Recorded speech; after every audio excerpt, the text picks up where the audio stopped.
सच्चा सेवक अहंकारी नहीं होता। मर्यादा का ध्यान नहीं रखा गया चुनाव में। ये भागवत ज्ञान अगर चुनाव से पहले मिल गया होता तो शायद बीजेपी संभल गई होती और अपने दम पे बहुमत में होती निश्चित रूप से। और ये मैंने तो, हालांकि हमारे जैसे लोग बहुत बोले या ना बोले उसका फर्क नहीं पड़ता, लेकिन जब चुनाव का परिणाम आया था मैंने दूसरे दिन ही बोल दिया था ये अमर्यादित भाषा का जो इस्तेमाल किया गया है, जो अनाचरण जो हुआ है, ये उसका नुकसान है।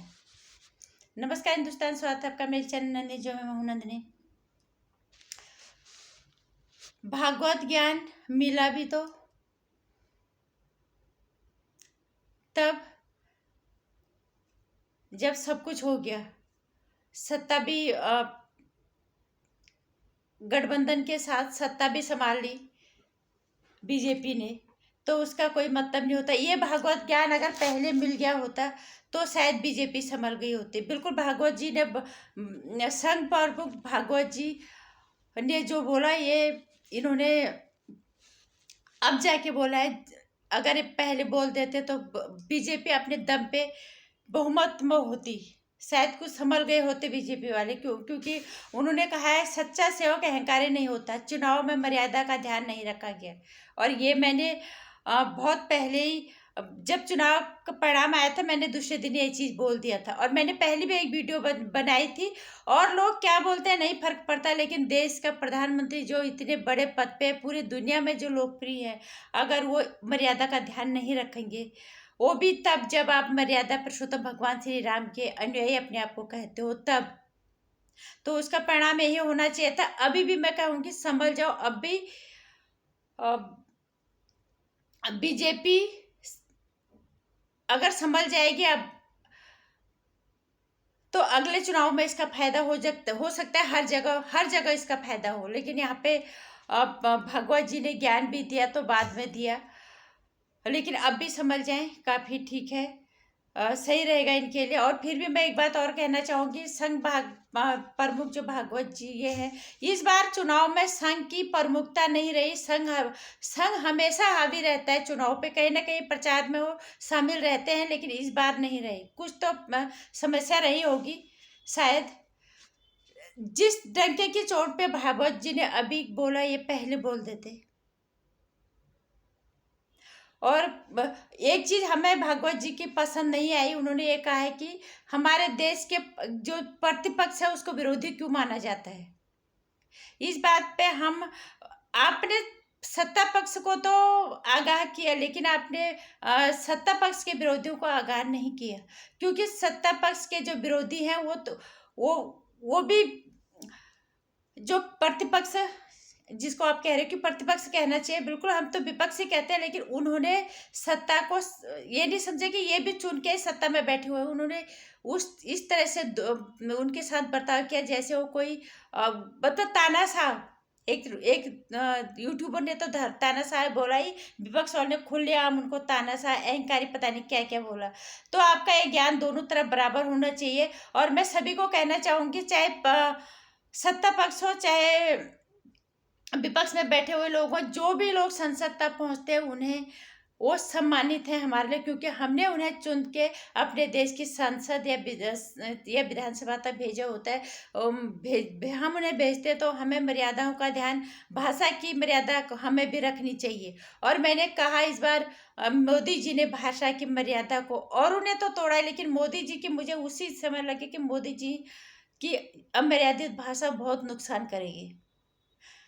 मंगलसूत्र, मुसलमान, पता नहीं उन्होंने क्या क्या बोल दिया, इनको छीनेंगे उनको दे देंगे, जबकि एक प्रधानमंत्री के पद पे उनको इस तरह की भाषा कहीं से भी शोभा नहीं देती।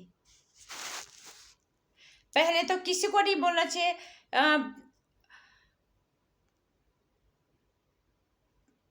और अब भी कह रही हूँ, काश ये संज्ञान संघ प्रमुख भागवत जी पहले लेते, पहले अगर क्लास सेल लगा दी होती, अप्रत्यक्ष रूप से कहीं ना कहीं अगर सरकार के कान में डाल देते।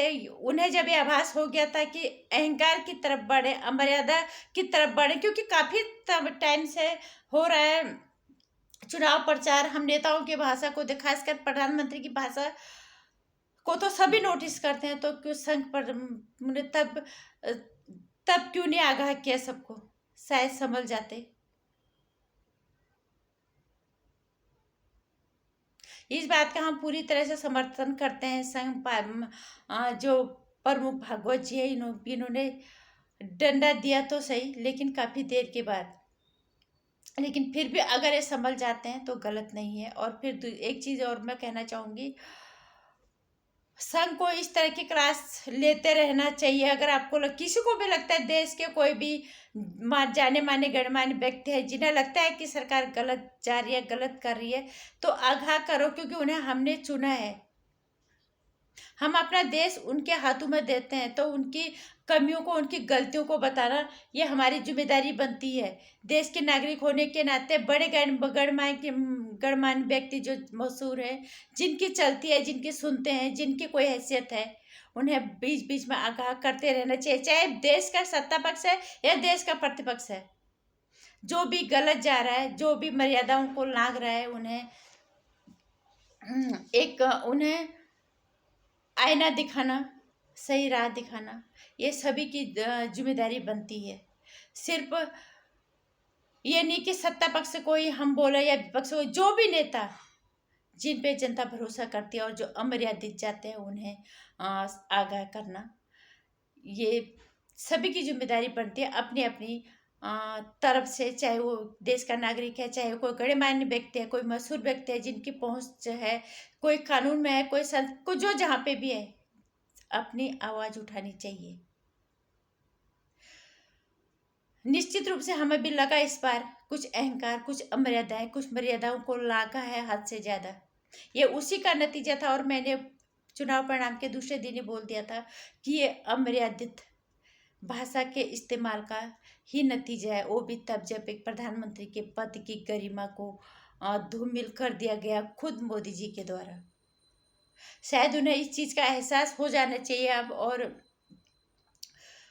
हमें उम्मीद है वो अगली बार इस चीज़ का ध्यान रखेंगे। मुझे नहीं पता उन्होंने इससे पहले ऐसा कभी नहीं किया, क्यों उन्होंने इतनी अमर्यादित भाषा का इस्तेमाल किया, किस चीज़ का उन्हें डर था। उन्हें पता था कि जन समर्थन मेरे साथ है, उसके बावजूद भी उन्हीं के इस भाषण का नतीजा हुआ, चाहे कोई माने या ना माने, जहाँ पे भी हार हुई है, यही एक वजह है।